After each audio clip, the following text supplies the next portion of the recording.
ኢየሱስ ክርስቶስ ፈጣሪ ከሆነ ወይም ኢየሱስ ክርስቶስ አብም ወልድም ከሆነ ለምንድን ነው የማይነግረን? አብም ወልድም መሆኑን ለምን አይነግረንም? ራሱ አብም ወልድም ነው ይላሉ ለማለት ነው። እኛ ኢየሱስ ክርስቶስ አንተ ከጥንት ምድርን መሰረትክ፣ ሰማያት የእጆች ሥራ ናቸው፣ እነርሱ ይጠፋሉ፣ አንተ ግን ጸንተህ ትኖራለህ። እነዚህን ስቴፖች ተጠቅማችሁ ሰብስክራይብ አድርጉ። ኢየሱስ ክርስቶስ ፈጣሪ ከሆነ ወይም ኢየሱስ ክርስቶስ አብም ወልድም ከሆነ ለምንድን ነው የማይነግረን? ለምንድን ነው የኢየሱስ ክርስቶስን ፈጣሪነትን ለመረዳት እኔ ራሱ ስንት ዓመት ነው የተንከራተትኩት? ኢየሱስ ክርስቶስ ፈጣሪነቱን ለመካድ እኔ ውስጤ ምን ያህል እንደተጨነቀ እኔ ነኝ የማውቀው። ምክንያቱም ፈጣሪ ነው ብዬ ነው የማውቀው። እኔ የኢየሱስ ክርስቶስን ፈጣሪነት ለማመን በየቤተ ክርስቲያኑ፣ በየገዳሙ፣ በየመጽሐፉ በምኑ ተንከራተትኩኝ። ለምንድን ነው እንደዚህ የምንከራተተው? ለምንድን ነው መንከራተት ያስፈልግ? ይሄን ወንድማችን እንደሰማችሁት ነው። ይሄ ወንድማችን እያለ ያለው ምንድን ነው? ኢየሱስ ክርስቶስ አብም ወልድም መሆኑን ለምን አይነግረንም? ራሱ አብም ወልድም ነው ይላሉ ለማለት ነው። እኛ ኢየሱስ ክርስቶስ አብም ወልድም ነው ብለን አናስተምርም። ኢየሱስ ክርስቶስ ወልድ ነው፣ የእግዚአብሔር ልጅ። መጽሐፍ ቅዱስ ሲናገር የእግዚአብሔር ልጅ እንደመጣ እውነተኛ የሆነውን እናውቅ ዘንድ ልቦና እንደሰጠን እናውቃለን፣ እውነተኛ በሆነው በእርሱ አለን፣ እርሱም ልጁ ኢየሱስ ክርስቶስ ነው ይላል 1 ዮሐንስ ምዕራፍ 5 ቁጥር 20። ስለዚህ ኢየሱስ ክርስቶስ የእግዚአብሔር ልጅ ነው እንጂ አባት አይደለም፣ አብም አይደለም ብለንም አናስተምርም። ስለዚህ በየገዳሙ እየሄደ ክርስትናን ለማጥናት ኢየሱስ ክርስቶስ አምላክ መሆኑን ለማረጋገጥ መጽሐፍትን ሲያገላብጥ የነበረ ሰው ኢየሱስ ክርስቶስ አብም ወልድም ነው ለምን አይለንም የሚል ሀሳብ ያቀርባል። ይህን እንኳን ሳያውቅ ማለት ነው። ስለዚህ ንግግርህን ብታስተካክል እንዳውቀውም ደግሞ እንደማታውቅ በግልጽ ብትናገር ጥሩ ነው ብዬ አስባለሁ። አንተ ገዳም አልዞርክም፣ መጽሐፍትንም አላገላበጥክም። መጀመሪያውንም ክርስትናን እያጠና አልነበረም።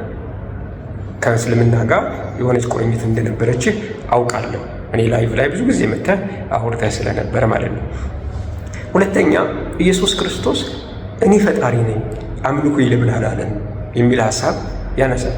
ግን ኢየሱስ ክርስቶስ መጽሐፍ ቅዱስ ላይ አምላክ መሆኑ ፈጣሪ መሆኑ እና ይመለክ እንደነበረ አይናገርም? ይናገራል። ስለዚህ መጽሐፍ ቅዱስ በእርግጥም በትክክል ያስረዳል። ኢየሱስ ክርስቶስ ፈጣሪ መሆኑን መጽሐፍ ቅዱስ ይነግረናል። ግን ችግሩ ምንድን ነው? አንተ የምትፈልገው አንተ የለም ማስባል ስለሆነ መጽሐፍ ቅዱስን የምትፈልገው የለም የሚሉ ሀሳቦችን ደጋግመህ ትናገራለህ። መጽሐፍ ቅዱስ ግን ኢየሱስ ክርስቶስ ራሱ በብሉይ ኪዳን ሰሙ ከመሆኑ በፊት ፍጥረታትን የፈጠረ ፈጣሪ መሆኑን ይናገራል። ለምሳሌ ኢሳይያስ 48ን እንመልከት። ኢሳይያስ 48 ላይ ያለው ሀሳብ በግልጽ ኢየሱስ ክርስቶስ አምላክ እንደነበረ ይነግረናል። ያው አዲስ ኪዳን ላይ ሰውም ስለሆነ ማለት ነው። ብሉይ ኪዳን ላይ አምላክ ብቻ ስለነበረ በአዲስ ኪዳን ደግሞ ሰው ሆኖ እንደመጣ ስለምናምን የብሉይ ኪዳኑን አምላክ እንደነበረ የሚናገረውን የመጽሐፍ ቅዱስ ክፍል ለምሳሌ ኢሳይያስ 48ን እንመልከት። ኢሳይያስ 48 ከቁጥር 12 ጀምሮ ይላል፣ ያዕቆብ ሆይ የጠራህ እስራኤል ሆይ ስማኝ፣ እኔ ነኝ፣ እኔ ፊተኛው ነኝ፣ እኔ ኋለኛው ነኝ ይላል። ያዕቆብን የጠራህ እስራኤል ሆይ ስማኝ፣ እኔ ነኝ፣ ፊተኛው እኔ ነኝ፣ ኋለኛው እኔ ነኝ ይላል። ይሄ ኋለኛውና ፊተኛው እኔ ነኝ ያለው ማን ነው ካል እግዚአብሔር እንደሆነ መጽሐፍ ቅዱስ ይነግረናል። ግን ይሄ እግዚአብሔር ኢየሱስ ክርስቶስ መሆኑን በአዲስ ኪዳን ላይ ራእይ መጽሐፍ ምዕራፍ 1 ቁጥር 17 እና 18 ነው። ባየሁት ጊዜ እንደ ሞተ ሰው ሆኜ ከእግሩ በታች ወደቅኩ፣ ቀኝ እጁን ጫነብኝ፣ እንዲህም አለኝ፣ አትፍራ፣ ፊተኛውና መጨረሻው ሕያው እኔ ነኝ። ሞቼ ነበር፣ እነሆ ከዘላለም እስከ ዘላለም ሕያው ነኝ፣ የሞትና የሲኦል መክፈቻ አለኝ ይላል። እዚህ ፊተኛውና መጨረሻው እኔ ነኝ ያለው ማን ነው? ሞቶ የነበረው ከዛ ሕያው የሆነው ጌታችን መድኃኒታችን ኢየሱስ ክርስቶስ ነው። ይሄ ፊተኛው መጨረሻው እኔ ነኝ ይላል። በነገራችን ላይ ፊተኛ ነኝ መጨረሻ ነኝ ያለ ፊተኛው መጨረሻውን እኔ ነኝ። ይሄ ኢሳይያስ 48 ላይ አሁን ያነበብኩት ክፍል ጋር አንድ አይነት ነው። መጀመሪያውና መጨረሻው እኔ ነኝ ይላል። ይሄ መጀመሪያውና መጨረሻው እኔ ነኝ ብሎ የተናገረው እርሱ ማን እንደሆነ እዚሁ ኢሳይያስ 48 ላይ እንቀጥላለን። ቁጥር 12 ያዕቆብ የጠራ እስራኤል ሆይ ስማኝ፣ እኔ ነኝ፣ እኔ ፊተኛ ነኝ፣ እኔ ኋለኛ ነኝ። ይሄ ማለት ምን ማለት ነው? ኢየሱስ ክርስቶስ ፊተኛና ኋለኛ እንደሆነ መረዳት እንችላለን። እዚህ ክፍል ላይ እየተናገረ ያለው ማን ነው? ራሱ ኢየሱስ ክርስቶስ ነው። ቁጥር 13ን ተመልከቱ። እጄ ምድርን መስርታለች፣ ቀኝ እጄም ሰማያትን ዘርግታለች፣ በጠራዋቸው ጊዜ በአንድነት ይቆማሉ ይላል። ማን ይሄን የተናገረው? እኔ ፊተኛው እኔ ኋለኛው ነኝ ያለው አካል እግዚአብሔር፣ እስራኤልን የፈጠረ እግዚአብሔር ምን አለ? እኔ ፊተኛው ነኝ፣ እኔ ኋለኛው ነኝ ካለ በኋላ እጄ ምድርን መስርታለች፣ ቀኝ እጄ ሰማያትን ዘርግታለች፣ በጠራኋቸው ጊዜ በአንድነት ይቆማሉ ብሎ ይናገራል። ይህንንም ደግሞ ዕብራውያን ምዕራፍ 11 ላይ ከቁጥር 8 ጀምሮ ያለው ላንብብላችሁ። አብ ስለ ልጁ ስለ ኢየሱስ ክርስቶስ የተናገረውን እንመልከት። ስለ ልጁ ግን አምላክ ሆይ ዙፋንህ ከዘላለም እስከ ዘላለም ድረስ ዙፋንህ እስከ ዘላለም ድረስ ይኖራል። የመንግሥትህ ብትር የቅንነት ብትር ነው። ጽድቅን ወደደ፣ አመፃም ጠላ። ስለዚህ እግዚአብሔር አምላክህ ከጓደኞችህ ይልቅ በደስታ ዘይት ቀባህ። ቁጥር 10 ላይ እንዲህ ይላል፣ ደግሞም ጌታ ሆይ አንተ ከጥንት ምድርን መሰረትህ፣ ሰማያት የእጆችህ ሥራ ናቸው። እነርሱ ይጠፋሉ፣ አንተ ግን ጸንተህ ትኖራለህ። ሁሉም እንደ ልብስ ያረጃሉ፣ እንደ መጎናጸፊያ ተጠቀልላቸዋለህ፣ ይለወጣሉ። አንተ ግን ያው አንተ ነህ፣ ዓመቶችህ ከቶ አያልቅም ይላል። ስለዚህ ኢሳይያስ 48 ላይ ያለው ምድርን መስርቻለሁ፣ ቀኝ እጄ ሰማያትን ሰርታለች እያለ ሲናገር የነበረው ይሄው ኢየሱስ ክርስቶስ መሆኑን አብ ራሱ ልጁን ጌታ ሆይ አንተ ከጥንት ምድርን መሰረተ፣ ሰማያት የእጆችህ ሥራ ናቸው ብሎ ይናገራል ማለት ነው። ስለዚህ ኢሳይያስ 48 ላይ እኔ ሰርቻለሁ፣ እኔ ፈጥሬያለሁ እያለ እየተናገረ ያለው በብሉይ ኪዳን እግዚአብሔር የነበረው በአዲስ ኪዳን ሰው ሆኖ መጥቶ ኢየሱስ የተባለው ጌታችን መድኃኒታችን ኢየሱስ ክርስቶስ መሆኑን እንመለከታለን። ያንኑ ኢሳይያስን እንቀጥል። ኢሳይያስ ቁጥር 13 ላይ ይላል፣ ኢሳይያስ 48 ቁጥር 13 ላይ እንደዚህ ይላል፣ እጄ ምድርን መስርታለች፣ ቀኝ እጄ ሰማያትን ዘርግታለች ብሎ ራሱ ሲናገር፣ አብ ደግሞ አንተ ነህ የመሰረትከው፣ አንተ ነህ የሰራው ብሎ ደግሞ ለልጁ ይናገራል። ቁጥር 14 ላይ ይህን የሚናገረው አካል እንዲህ ይላል፣ እናንተ ሁሉ በአንድነት ተሰብስባችሁ ስሙ። ከእርሱ ይህን የተናገረ ማን ነው? እግዚአብሔር የወደደውን ፈቃዱን በባቢሎን ላይ ያደርጋል፣ ክንዱን በከለዳውያን ላይ ይሆናል። ቁጥር 15 እኔ ራሴ ተናግሬአለሁ፣ እኔ ጠርቼዋለሁ፣ አምጥቼዋለሁ፣ መንገዱን ትከናወንለታለች ይላል። ስለ ቂሮስ ነው የሚያወራው ከኢሳይያስ 48 ጀምሮ። ይሄ ፊተኛው ኋለኛው የሆነው ሰማያትን የሰራ ምድርን የመሰረተ እርሱ አግዘዋለሁ፣ አምጥቼዋለሁ፣ መንገዱን አስተካክልለታለሁ የሚለው ቂሮስ ነው። ኢሳይያስ 45 ከቁጥር 1 ጀምሮ ማንበብ ትችላላችሁ። ከዛ ይሄው አካል ወደ እኔ ቅረቡ፣ ይህን ስሙ፣ እኔ ከጥንት ጀምሬ በስውር አልተናገርኩም፣ ከሆነ ጀምሮ እኔ በዛ ነበርኩ፣ አሁንም ጌታ እግዚአብሔርና መንፈሱ ልከውኛል ይላል። ስለዚህ ይሄ ፊተኛ ነኝ ኋለኛም ነኝ። እኔ ምድርን መስርቻለሁ፣ ቀኜ ሰማያትን ዘርግታለች፣ ሁሉም በጠራቸው ጊዜ ይቆማሉ ብሎ የተናገረው ፈጣሪ፣ መስራች፣ ፊተኛና ኋለኛ እርሱ እንደዚህ ይላል፣ እግዚአብሔርና መንፈሱ ልከውኛል ይላል። እግዚአብሔርና መንፈሱ የላኩት እርሱ ሰማያትን የፈጠረ ምድርን የፈጠረ ፊተኛና ኋለኛ የሆነ ማለት ነው። ፊተኛና ኋለኛ ማን እንደሆነ አይተናል። ራእይ ምዕራፍ 1 ቁጥር 17 ላይ ኢየሱስ ክርስቶስ እንደሆነ፣ እንዲሁም ደግሞ ምድርን የመሰረተ ሰማያትን የዘረጋ ማን እንደሆነ ተነጋግረናል። ራእይ ምዕራፍ 1 ቁጥር 10 ላይ አብ ስለ ልጁ ሲናገር ሰማያትን መስርተሃል፣ ምድርንም አጽንተሃል፣ አንተ ፈጥረሃቸዋል ብሎ እንደሚናገር አይተናል። ስለዚህ እግዚአብሔርና መንፈሱ ልከውኛል ብሎ የተናገረው ይሄ ፊተኛውና ኋለኛው ምድርን የመሰረተ ሰማያትን የፈጠረ ኢየሱስ ክርስቶስ እንደሆነ መናገር እንችላለን። ስለዚህ ወንድማችን አንተ እንዳልከው አልተናገረም ሳይሆን እኔ እነዚህን ነገሮች መስማት አልፈልግም፣ እኔ የምፈልገውን ነው መስማት የምፈልገው። ስለዚህ ኢየሱስ ክርስቶስ አምላክ አይደለም ብለህ ልትናገር ትችላለህ። ፈጣሪ አይደለም ብለህ ልትናገር ትችላለህ። ግን ፈጣሪ እንደሆነ ይናገራል። ይሄ እግዚአብሔርና መንፈሱ ልከውኛል ያለው ፊተኛውና ኋለኛው ምድርን የመሰረተ ሰማያትን የዘረጋ እርሱ መቼ መጣ? ከየት ነው ወዴት ነው የተላኩት ስንል ይነግረናል። ዮሐንስ ወንጌል ምዕራፍ 6 ላይ ቁጥር 38 ላይ ኢየሱስ ክርስቶስ ሲናገር እንደዚህ አለ፣ ፈቃዴን ለማድረግ አይደለም እንጂ የላከኝን ፈቃድ ለማድረግ ከሰማይ ወርጃለሁና። በክርስትና አስተምሮ ውስጥ ምድር ሰዎች የተፈጠሩት ምድር ላይ ነው፣ የኖሩትም ምድር ላይ ነው። ሰው ከሰማይ የመጣ አንድም ሰው የለም። እዚህ ክፍል ላይ ግን ኢየሱስ ክርስቶስ ምን ይላል? የአባቴን ፈቃድ የላከኝን ፈቃድ ለማድረግ ከሰማይ ወርጃለሁ ይላል። የላከው ማን ነው? አብና መንፈሱ ልከውታል። ስለዚህ አባቴ ልኮኛል፣ ወደ ምድር መጥቻለሁ ይለናል።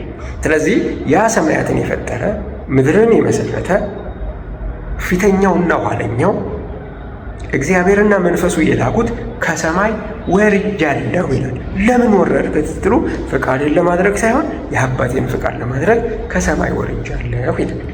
ስለዚህ ኢየሱስ ክርስቶስ ከሰማይ የወረደ ፊተኛና ኋለኛ ሰማይና ምድርን የፈጠረ ጌታ እንጂ ሰው ብቻ አይደለም ማለት ነው።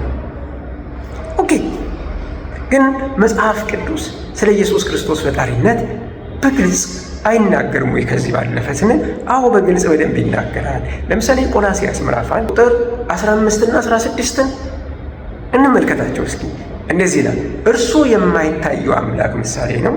የማይታየው አምላክ የተባለው አብ ነው። አምላክ ይታያል? አይታይም። የማይታየው አምላክ ምሳሌ ነው፣ እሱም አይታይም። ከዛ የማይታየው አምላክ ምሳሌ ነው። የሚታዩትና የማይታዩት ዙፋናትም ቢሆኑ ወይም ጌትነት ወይም ማለቅነት ወይም ስልጣናት በሰማይና በምድር ያለው ሁሉ በእርሱ ተፈጥረዋልና ከፍጥረቱ ሁሉ በኩር ነው። እርሱ ሁሉ በእርሱና ለእርሱ ተፈጥረዋል። አሁን ከዚህ በላይ እንዴት ግልጽ ይሆናል? እርሱ የማይታየው አምላክ ነው። ስለዚህ የሚታዩ የማይታዩ ጌትነት፣ አለቅነት፣ ስልጣናት ሁሉ በእርሱ ተፈጥረዋል።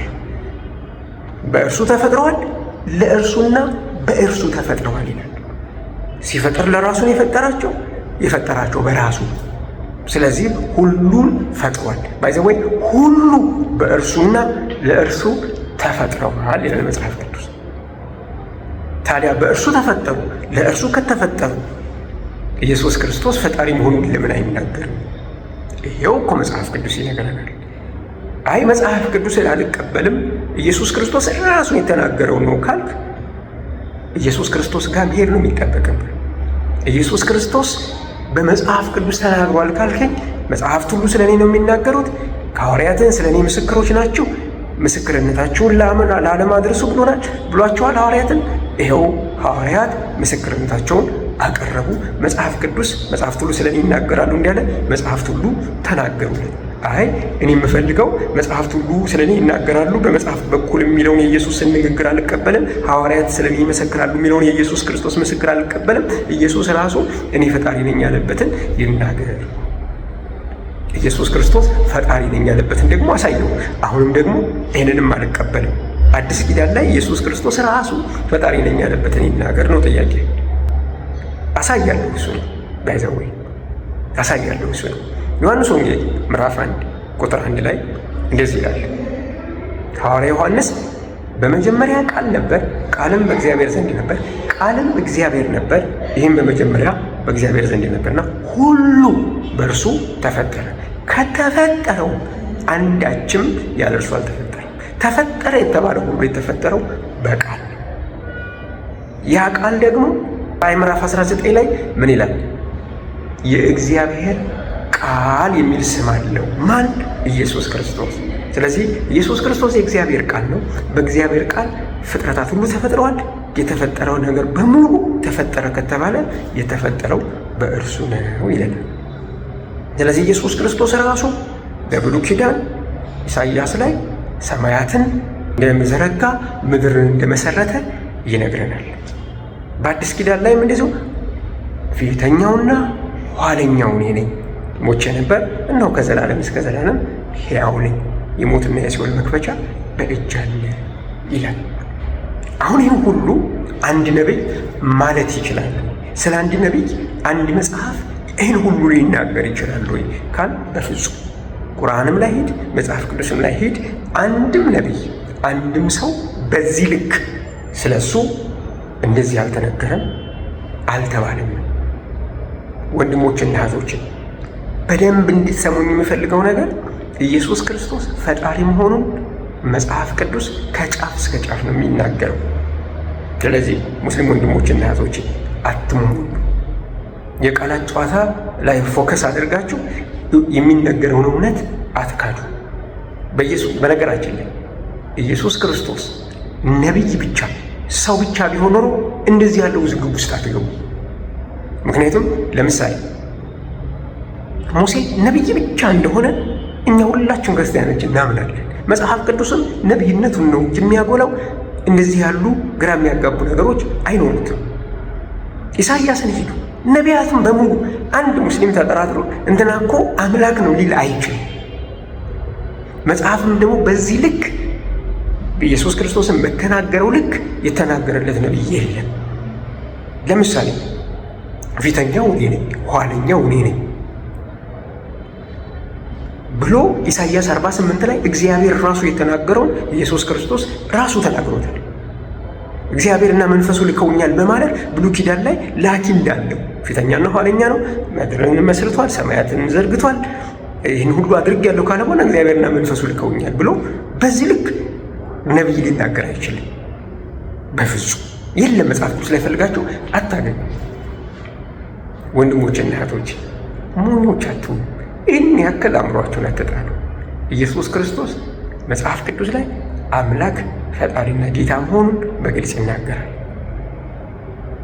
ግን እንደው የምር አንተ ገዳም ለገዳም ሄደህ መጽሐፍትን አጥንተህ ኢየሱስ ክርስቶስ ፈጣሪ መሆኑን አላገኘሁም ብለህ ይህን ሁሉ የመጽሐፍ ቅዱስ ክፍል መካድ ትችላለህ? የምር ይህን ሁሉ የመጽሐፍ ቅዱስ ክፍል ከካርክ ምን ልበለው? ሌላ ጉዳይ። ለማንኛውም ይህን ፕሮግራም የምትሰሙ በዓለም ዙሪያ ያላችሁ ቅዱሳን ወንድሞችና እህቶች ሰብስክራይብ አድርጉ አካውንቴ፣ ደግሞም ሼር አድርጉ። ይህን ደግሞ ዳውንሎድ እያደረጋችሁ ይህን ያያችሁ ሙሉን ያያችሁ ክርስቲያኖች ዳውንሎድ አድርጉትና መልሳችሁ አጥፉት። ችግር የለም። ስቶሬጅ እንዳይዝባችሁ ስቶሬጃችሁ እንዳይሞላ ከፈለጋችሁ ዳውንሎድ አድርጋችሁ መልሳችሁ አጥፉት። አገልግሎቱን በዚህ መደገፍ ትችላላችሁ። ቀጥታ ብር መስጠት እንኳን ባትችሉ ይህን ሰብስክራይብ በማድረግ ዳውንሎድ በማድረግ ሙሉውን በማየት እንዲቆጥር በማድረግ ገቢ እንዲሰራ በማድረግ አገልግሎቱን ማገዝ ትችላላችሁ። ለማንኛውም በዓለም ዙሪያ ያላችሁ ወንድሞችና እህቶቼ ጌታ ኢየሱስ ይባርካችሁ። ያላመናችሁ በክርስቶስ ኢየሱስ ብታምኑ የዘላለም ሕይወት ይኖራችኋል። ከገሃነም እሳት ታመልጣላችሁ። ልክ እንደኛ በነፃነት ትኖራላችሁ። ስትሞቱ ወደ ጌታ እንደምትሄዱ እርግጠኞች ትሆናላችሁ። ተባረኩ። ሻሎም